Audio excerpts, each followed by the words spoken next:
Good morning, children. How are you? So today's video, what you're going to see Lizzie from Worldwide Sires. She comes to score the cows and we go through some of the traits. We look at a really poor example of a cow and talk about what's bad about her, and we also look at a really good example of a heifer and talk about what's good about her. We then move on. Grace came to look at silage analysis. We had second cut silage. We open the pit and we analyse that silage, and it is terrible. We also then look at what we're going to do about the terrible silage, and we add some different things in. So hope you enjoy the video. This one's got no fancy music and no drone shots and no cinematic goodness in it. This one is pretty much, I'm gonna say, all information. So enjoy. I won't lie, it's night time. I can't quite show you, but yeah, escaped for what? So we are just about to open second cut, just to see what it's like. I had Grace from Cars here this morning, and she was just going through silage analysis. If you'd like to see it, you are more than welcome. It's not as good. I'm just seeing if that's coming out the door. As we've just swept up, and now I'm tipping straw all over the floor.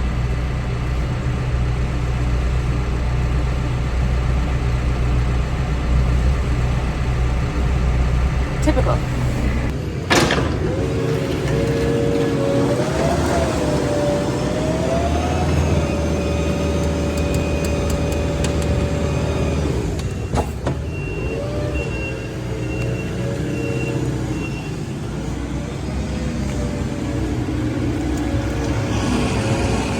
So, during silage, we had big arguments about the fields next door that were seeds grew a lot of red shank, and I don't mean a lot. I mean it was just, that's all it was. It wasn't brilliant at all. And my argument was, I'd done a bit of looking on the interweb, and it said basically it's not good for silage quality. So I said, don't put it in the pit. Roy said, don't be silly, of course we're going to put it in the pit. Anywho, we put 4 acres in, and as you can see, like obviously this is the ramp, so it's going to be different, but you can see it's layered, probably, I'm going to say, to at least there, isn't it? Let's be fair. And you can see the difference. So that much on top, on this ramp, is all of that red shank, which is terrible.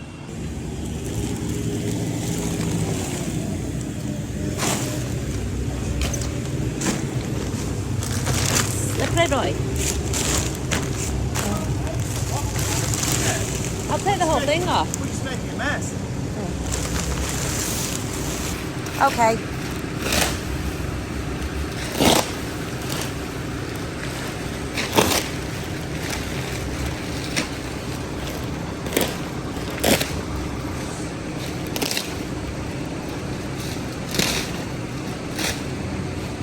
So you can clearly see here the actual silage, which is lovely.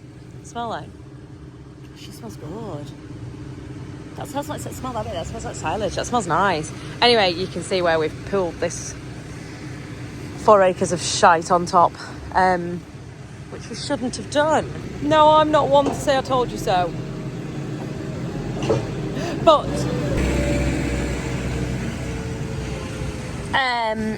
so the lady from Cars analysed it, but when we've had a look at the analysis, Grace and us have had a look this morning, and we're thinking she's maybe got some of this mixed in with it, which is literally just a small proportion of what we've got. So the analysis is not quite right.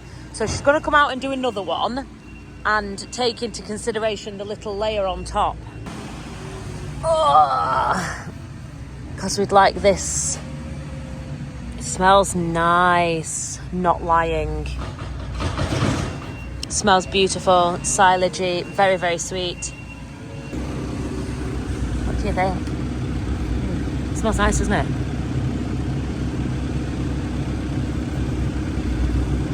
So in preparation for third cut silage, we are starting at the end of this, because this is going to come to an end at some point.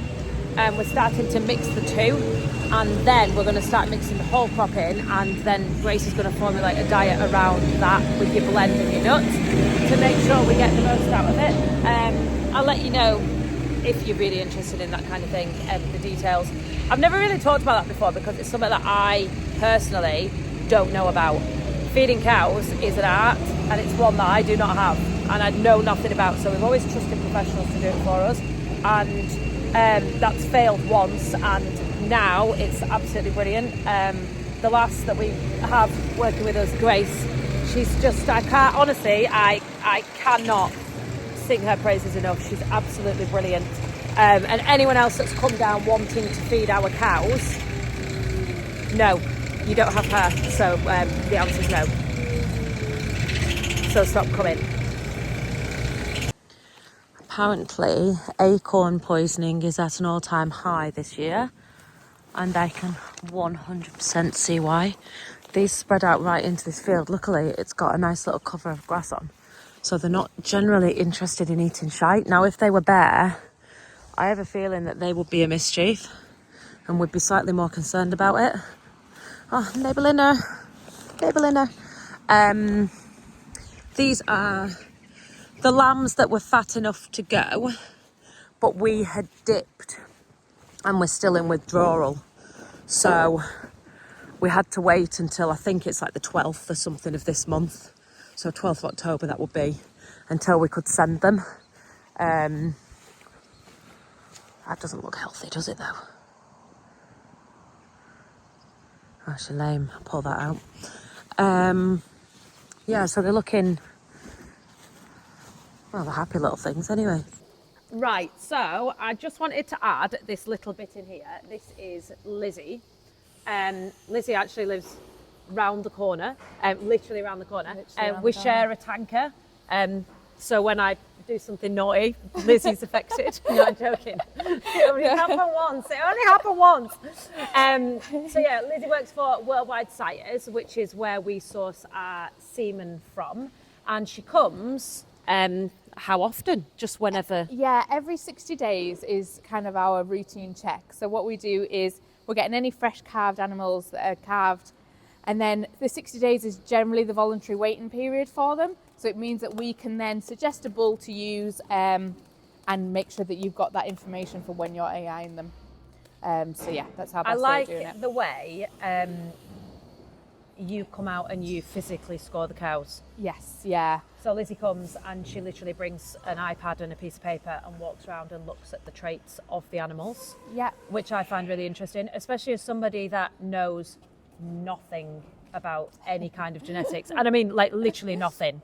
Like, when we first met, well, no, we've met a lot, but like when she first came, it was a case of, oh my God, I love that cow. And she's like, no, you don't like that cow. And I'm like, yes, I do. I really like that one. And I'd pick all the wrong cows. And I don't know whether I would know what a good trait of a cow is, something to do with the triangle and yeah, it's different as well. It's different for everybody on farm. And we get a lot of our data that you put in from your milk recording data as well. So we get the parentage and generational haplotypes and things like that would cause issues when we're breeding cows. So someone's great cow on a farm might be their top yielding cow, whereas you go to another farm this afternoon, it will be something that's highly classified or something else, you know, and not everyone's number one is not always a number one across the board.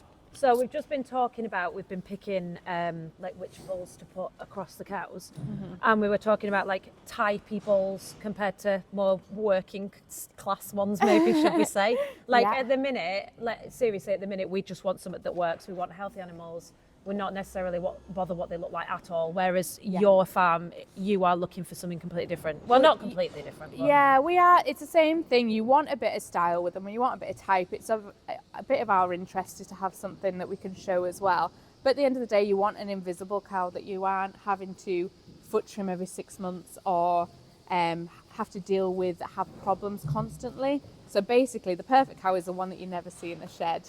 So that's what we do. The traits that you put yes in here, can make a difference to the feet quality of a cow. Yeah, exactly that. We work with Zoetis Health Traits, and they've been looking into a lot of foot and leg angle and things like that. And years ago, we would score animals down with bad legs and feet because we believed that they would go lame.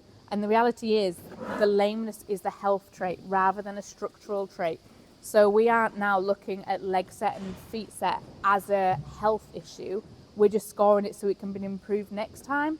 So yeah, it's a bit of things like that. We're always looking into new traits that can improve cow health on farm overall. 906 Mary Brownrigg has got very, very bad leg traits, hasn't she? She's just, she's got, She's lacking. But she's lacking. But, it's something now we can look at. She's got personality.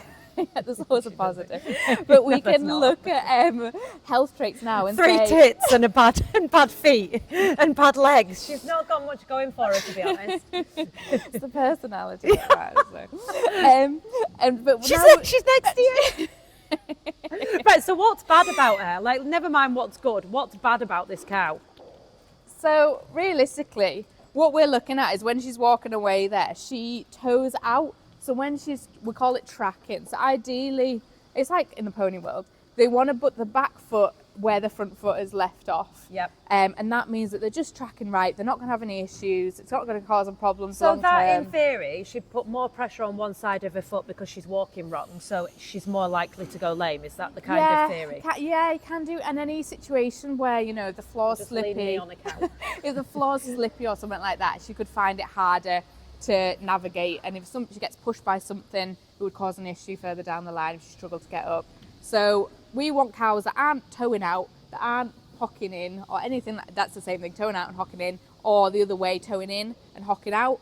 We just want cows to walk straight and But it is not a disaster because actually, when we first got the cows, we didn't know what.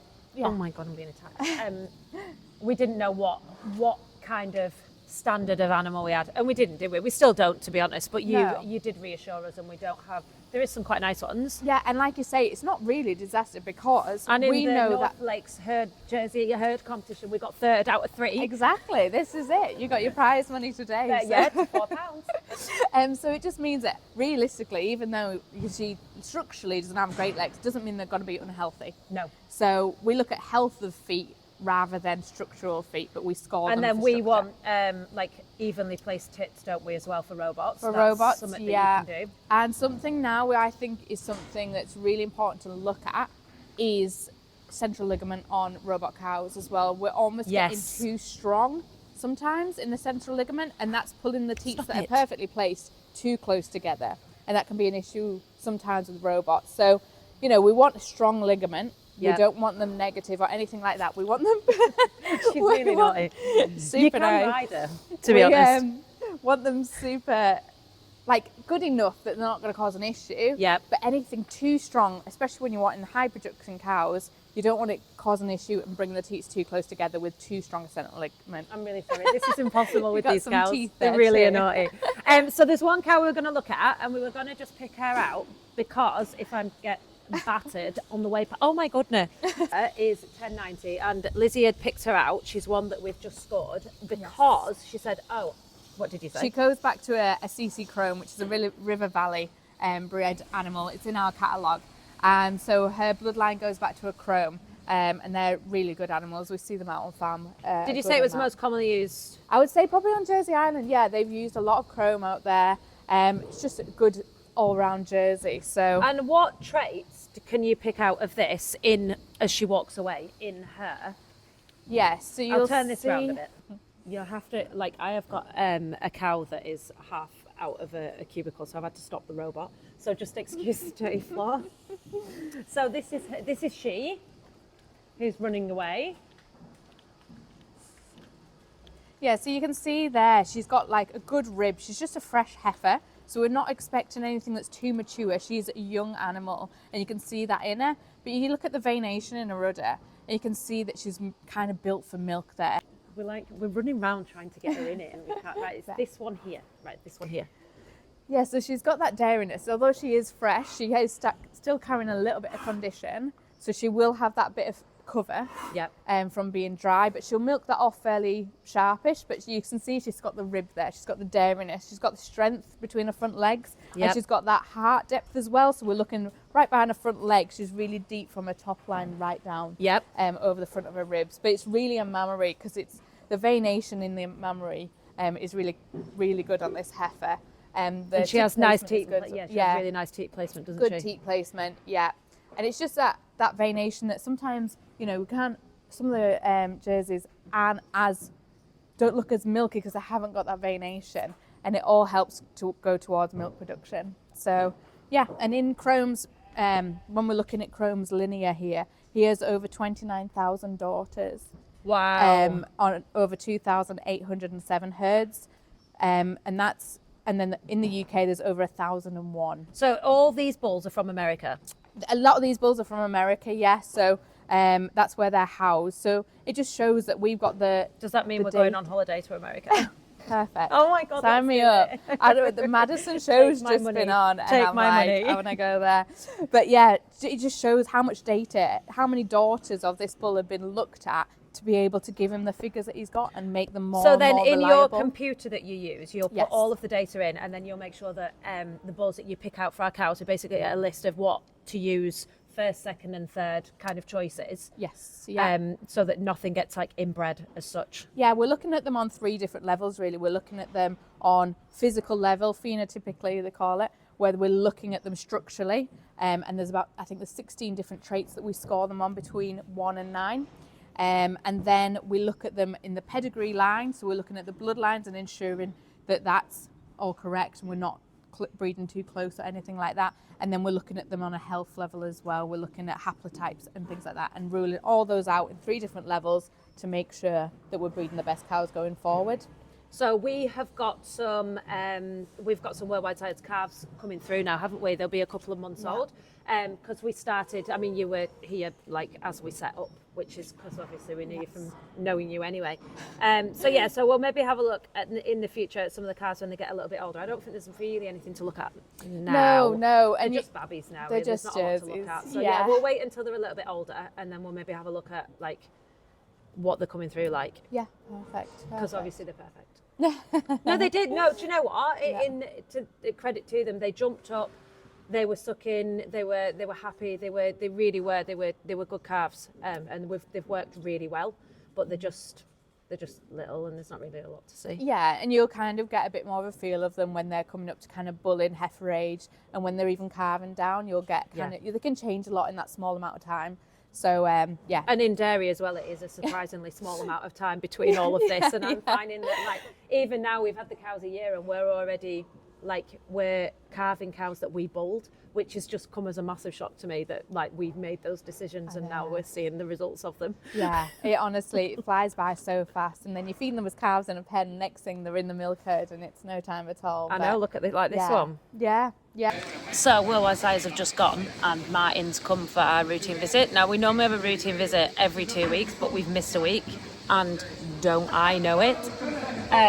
So what we're doing is I print a list off the computer like this. It tells you anything that has been served to PD, not in calf for no reason, anything that's had an issue. Here! I'm talking in trouble. It always could be earlier than I think. This one here. 811, yeah. 909 here, she's in front of me. Now, ordinarily I'd have routed these to the back, but I forgot. No pressure.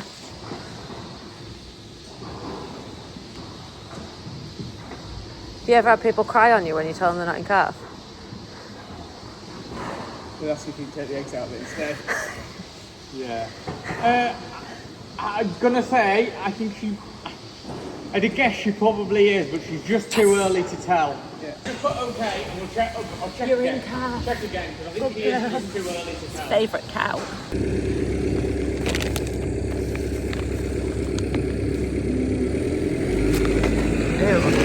So Grace Came yesterday from cars. Anyway, we were talking about the quality of silage. And we've decided if it is that poor and we're going to reanalyze it only because of that top layer that we discovered that was so poor from the red shank that I didn't want to put in the pit anyway. Just a reminder for all of you that did want to put it in. Charlotte didn't want to put it in, but it also left us with God knows how many bales of the stuff. But never mind. I don't even think I've made a video of that yet.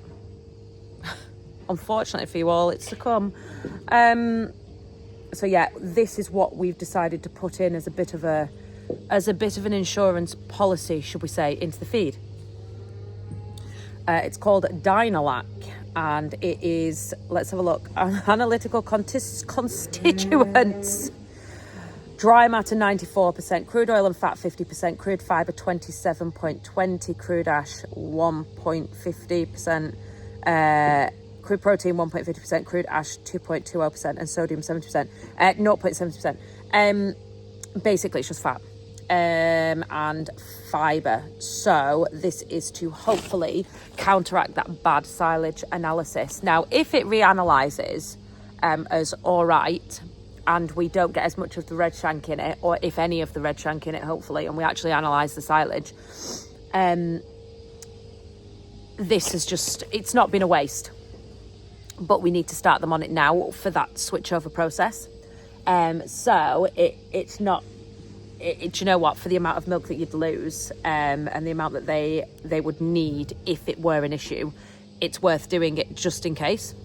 So yeah, we are putting them on. Basically, our cows, we just get a bag of it, a bag a day, which is not a great deal. So they worked out yesterday the amount per cost per head per cow, and what that would also give in milk. And there is a sufficient amount different to what it's supposed to give to what it's costing. If you want to know costings of stuff, I can do a video on that, but I'd have to, I think, sit down with Grace and do it. I don't know if she'd want to do that. I'll ask her. I don't know enough about it to be able to give it you chapter and verse with full confidence, which is just one of them things. We're new to this. I'm new to this, and I'm definitely new to feeding cows. Hence why we take good advice. So yeah, reanalyzing the silage this week. She's going to come and do it, and we'll see what the damage is. I mean, if it is analysing properly at what it was meant to be, it's a significant less a quality than what first cut was, and I mean significantly less of a quality. It doesn't look or smell bad at all. It was taken in optimum conditions. Yes, it was taken a little bit later, but that's only because we were waiting for the fertiliser to get here for so long that because we bought it from Cars this time, we were waiting for it to get to us for so long that it put us that further behind silaging. So yeah, it's one of them things. I will throw that in the bin and keep these bags because they're nice, thick, good bags. Okay, I hope you enjoyed that. I know it was very information heavy compared to, and very talky heavy compared to what my usual videos are, but actually, yeah, I think you dairy guys will probably enjoy it more than seeing drone shots of me walking the dogs. So thank you very much for watching. If you haven't already, don't forget to like, share and subscribe. Love you long time, and I'll see you next time.